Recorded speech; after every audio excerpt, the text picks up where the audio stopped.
Welcome back to another reading and correcting of Stepping Up with me, Kindar, the Tiger Right, and Ty, the Tiger Supervisor. Today we are doing chapter 55. The bored looking woman behind the table didn't look like the usual person there.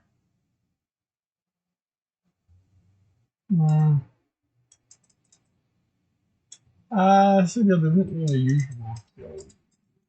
Ah,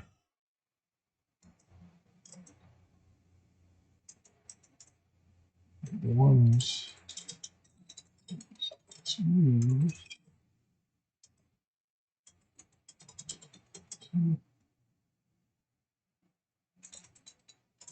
to see there. Normally, those who looked, okay, let's start.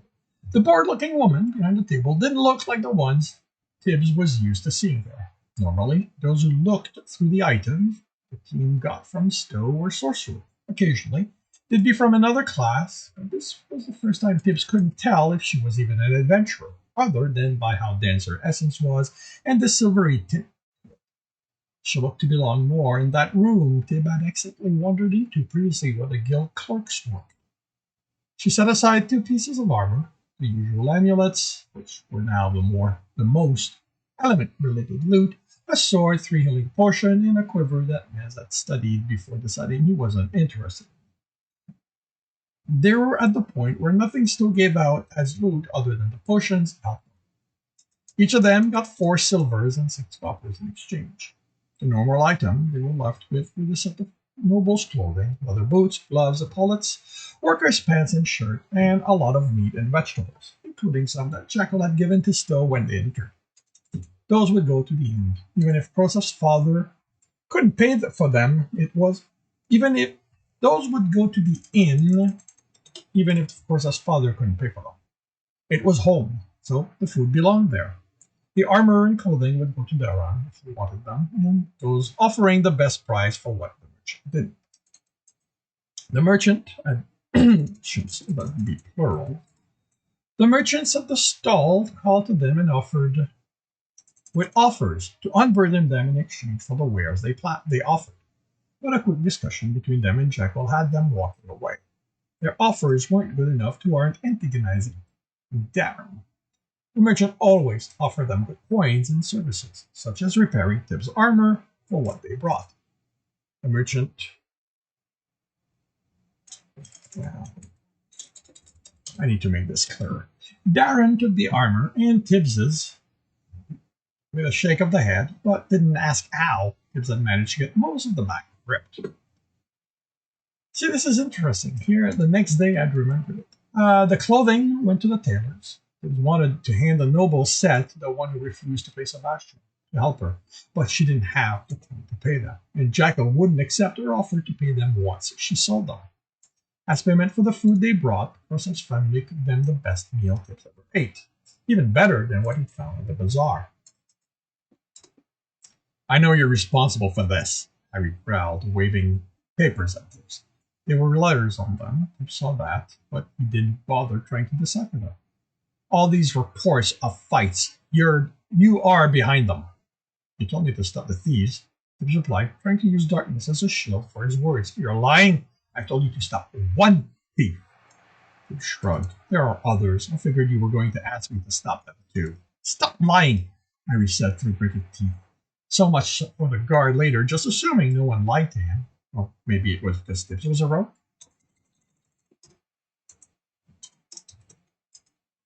Tibs picked his next word carefully, not because he planned on lying, but because angering Harry more wouldn't help. Those thieves have been working around guards, Harry. Not your guard. He identified a handful who were loyal to Harry, and those were working themselves hard, trying to stop the thieves and the fights. It could convince Harry to have them look the other way for those. It would make Tibbs' job easier. The merchants are suffering, and we need the merchants to buy our loot. Me and some of the runners are keeping them safe. When we tried handing them over to the guards, they were almost more interested in putting us in cells because we fought, so fighting isn't allowed outside the training field, Harry snapped. Tibbs swallowed his annoyance. Does that mean you're You're now allowing thievery? The guard leader glared at him. Then isn't the fighting the lesser problem? Rogues. Harry cursed. You said you couldn't train. You said I could train so long as I didn't get caught. I'm applying this here. None of us have been caught fighting. Well, sure, the guards writing those papers on the fight did so based on what the beaten thieves told them. There had been a discussion about killing them to prevent that. Tibs would never be able to get Harry to look the other way from that. You think it makes this better? I'm not doing this to make you feel better. Tibs snapped and swallowed the rest at the glare he received. I'm doing this for the merchant and the town. Sebastian knows that if he disrupts the merchant, the town will be easier to control. Darren had explained it. Not that Tibs understood it all. My brother has nothing to do with what's happening. Harry sounded like he wished it wasn't the case. I've questioned him about it multiple times. He's lying to you. Can't. Harry was up, hand on his desk, glaring so hard at Tibs he thought he saw the light from his eyes move forward. Tibs shook from keeping his frustration contained. I told you he has something that lets him lie to you. Him and that lieutenant. More did, but Tibs figured that if he could get Harry to find it on her, it would be enough to make him suspect others had the same thing. Harry wasn't the most trusting person, Tibs noticed, other than his overconfidence and his ability to know when someone lied. The guard leader studied him. I know you believe that, but I've had them checked. I brought in a sorcerer so he could tell me what kind of magic they are using. Tibs stared, surprised dampening his anger. I'm not an idiot, no matter what you seem to think. I don't. Tibs shut up. He hadn't had good thoughts about Harry recently. My brother has too much magic on him. He always believed that was the only way to stay alive, but he has nothing that lets him hide lies from me. Harry dropped into his chair. What could that be? Tibs remembered what Bardic had told him about the magic of the pouch Tho had made for him, how it took a specific set of abilities and way of thinking to see to its protection. Could that be the same with what Sebastian was using? Except Tibs could easily tell the guards who had one.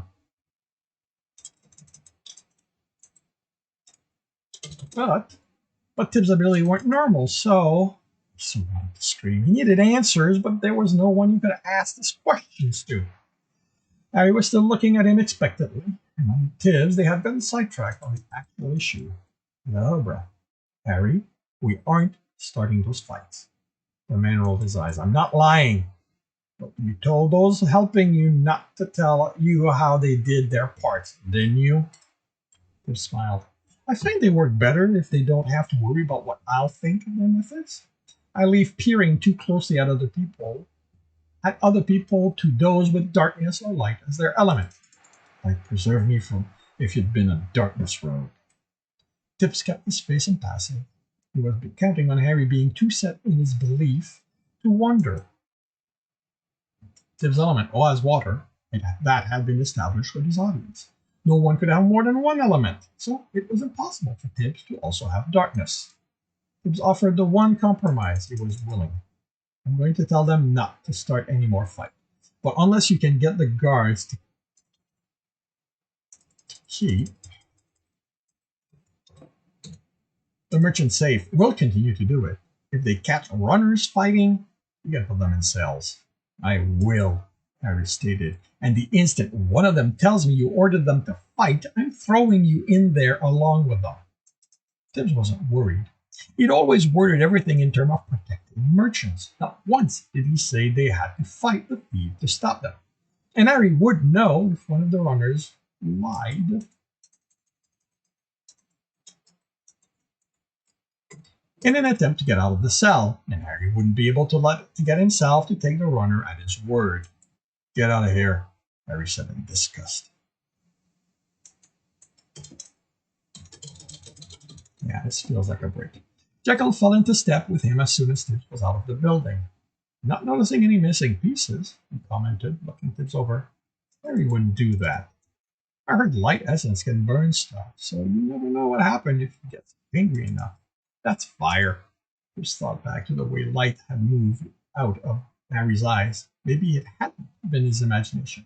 Did you know Harry doesn't have any secrets? Jekyll shrugged. I never met him until I was here. All I had were stories of how he betrayed my family for the guild. But since he has light as his element, I expect it's hard for him to keep secrets. Maybe I'm just not strong enough to see them. I'll ask Condor. I don't think it's a good idea to have him get close to Knuckles. He probably has already. 2 alleys ahead on the left. Saw them. You think they'll try something? The man and woman running at the entrance did everything they could, but they did everything but look in Tibs and Jekyll's direction, making it obvious what they were doing. They wore worn leathers, and the kind runners ended up wearing after a few runs without getting upgrades from stuff. They could pass as runners, especially from the most recent group, but with the escalation in attacks of the merchant recently, Tibbs had met all of them, even those who took Sebastian's coin. This is more public than the other attacks, which sensed ahead around them for anyone hidden in the alleys. In the alley, they're alone. My father's going to reach a point where he isn't going to care how public things get. If you can get someone to kill you, we're going to be at a serious disadvantage. You can give them instruction better than I can. You should be the one doing this. This isn't about who gives the order tips. If that was it, Dawn would have taken over already. The others are doing this because they see you standing up to my father. I'm not doing anything special. Tibbs chuckled. I so want Knuckle to catch you saying that one day so we can find out if you actually believe that. I'm not, Tibbs insisted. Anyone who cares for the town and bothers to look at what's happening will do something about Sebastian. Knuckles doesn't. He's blinded by his light, he said in exasperation. The two thugs stopped looking away and glared at them as they walked by. We can go around and catch them by surprise, Jekyll suggested. We don't start fight, Tibbs replied. That's how we keep out of the cells. It's just no fun. Jekyll grumbled. Let's go eat then.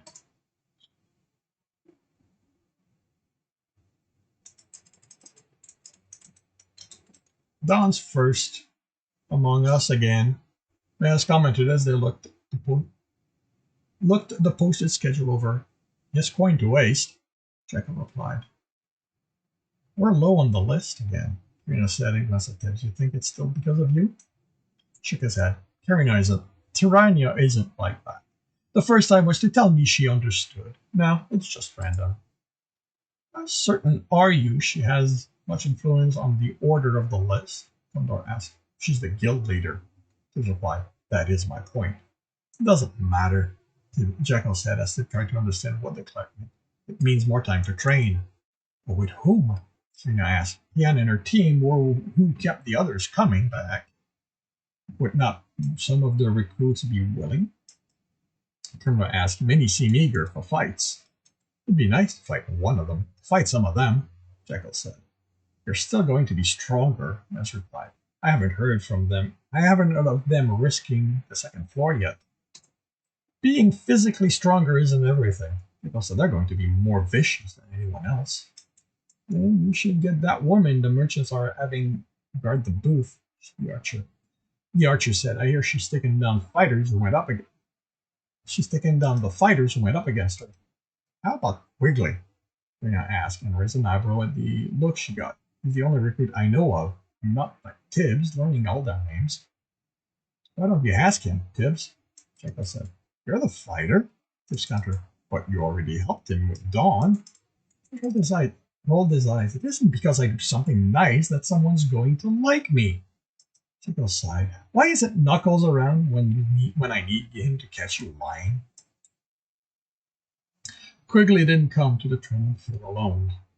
The fighter had been quick to accept Tibbs' offer when he made it, but he hadn't said anything about bringing anyone else for others. Another fighter, a woman, a rogue, a woman, an archer, a man, and a sorcerer. They all looked like they had come from a fight, even if their clothes were of better quality. Meet my team, Quigley said, and they aren't particularly happy to be here, so I want to make one thing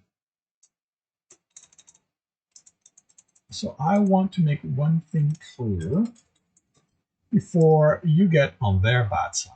This is about helping us, not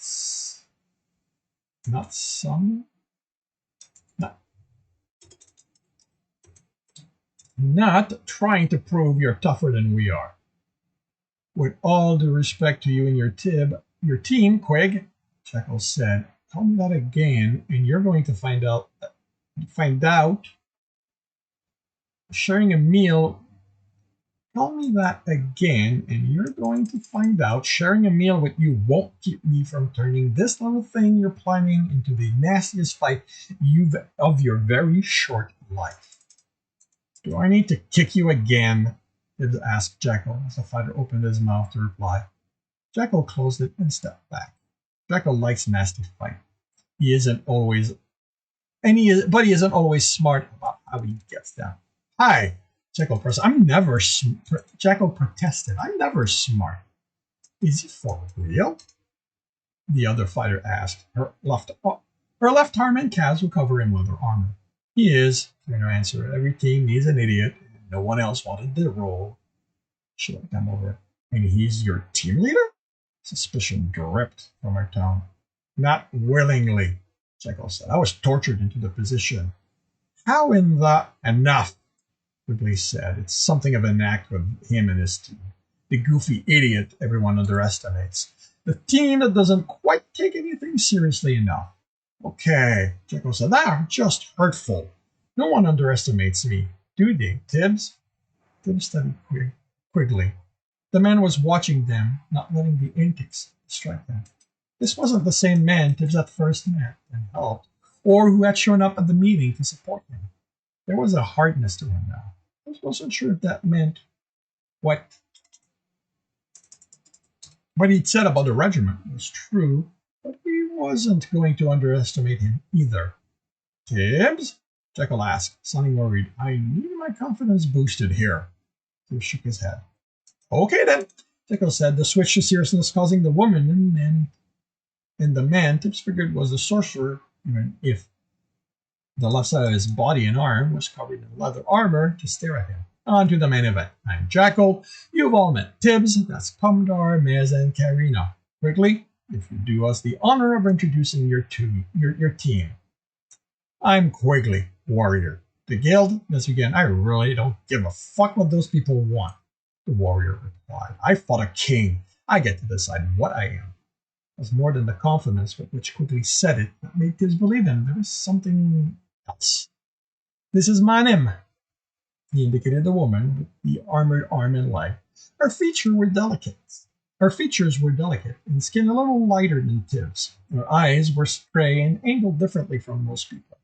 Kieran had told him where people with those kind of eyes were from, the first time he saw one, at the mountain sea, but he hadn't paid attention. She's a fighter. That's Stabby Archer. Stabby? Jekyll asked, barely containing the grin.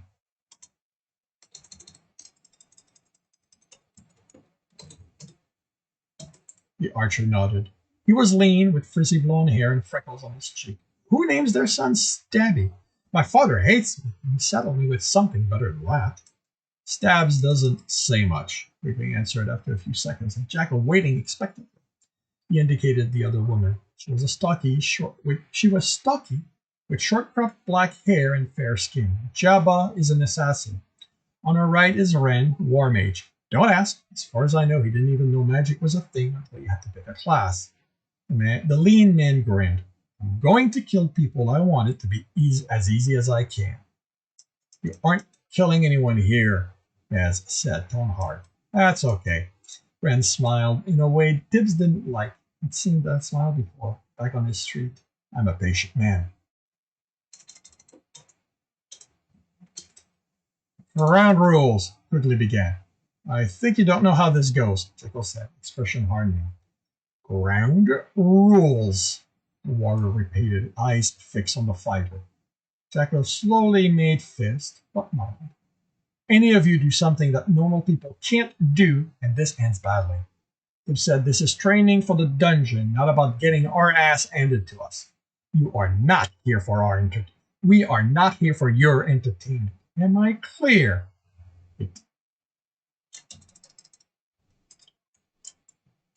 You are. Jekyll answered with clip. No essence, except for the sorcerers. Yours tries anything on towards and Karina will do more than hand what's left of his ass to you. Is that clear? It is, Billy replied with a chuckle. How about you and me takes this to the side so no one other than you gets hurt? Pair up, Jekyll said. Don't let the Omegas intimidate you. Lady Manema, come to our boat to her, which seemed to take her by surprise. If you would do me the honor of sparring with me. She studied him and his staff before nodding. Jabba stepped before Tibs, looking down at him while the archers moved toward targets, and Karina escorted the war mage to an open area. Light fingers, she greeted him. Jabba, he replied. They only exchanged a few words when he introduced himself as part of getting to know the recruits. She reached for him, and he stepped to the side and out of the way, then was under her attempt to grab him. When Tibs stopped moving, he was next to her, looking up and smiling. His knife was pressed where a man's most precious part would be. She smiled. I don't have a weapon yet. So? Tibs asked, not moving. Wouldn't it be more fair if you fought without one? He stepped away, watching her. If we cared for fair, we wouldn't be rogues. She pressed her arm. Too small for real weapons? She asked with a smirk. Wrigley said no essence. She raised an eyebrow. What does that have to do with it? Tibs made sure the fighters were busy trying to outdo each other before letting the water flow down from his hand. He took control of it this time and shaped it into a sword, trying to make it like those fighters use. But it still ended up with jagged spikes and edge. I didn't know magic let you do that you make stuff. It's essence, not magic. She frowned. What's the difference? He opened his mouth and paused. I'm not sure. My teacher refers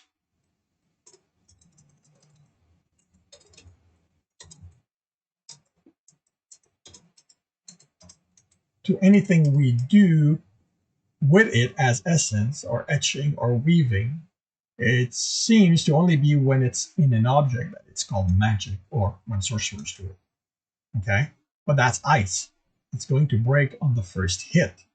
It's not ice, it's essence. It's as hard as I want it to be. I've got rats, rattling, bunnylings, and golem. Ratlings? They're like the rats, but bigger. Stand up like us and use weapon. They're on the second floor. So the bunnylings are the bunny version. Still made of stone? Tibs nodded. Everything's made of stone. I don't think the dungeon can do any other creatures. You'll have to ask Stone about that in the next one. Good to know. Now, how about you put the sword away, or whatever you do to get rid of it, and lend me a knife so we can have a proper fight. The sword melted as Tibs absorbed it back, took a step back, and crouched. I'm keeping the knives. Jabba crossed her arm over her chest. Don't you want this fair to be fight? Don't you want this to be a fair fight? He smiled. You're a lot bigger than I am. I think that makes it fair enough, don't you? She smiled and crouched. I like you, Light Fingers, but I'm not going easy on you. My name's Tibs, he replied, and until you start calling me that, you can expect to get cut. Jabba smiled, turned feral. And this concludes chapter 55. If you are enjoying this, please leave a like. If you want to know when the next one is going to be, subscribe and hit the bell.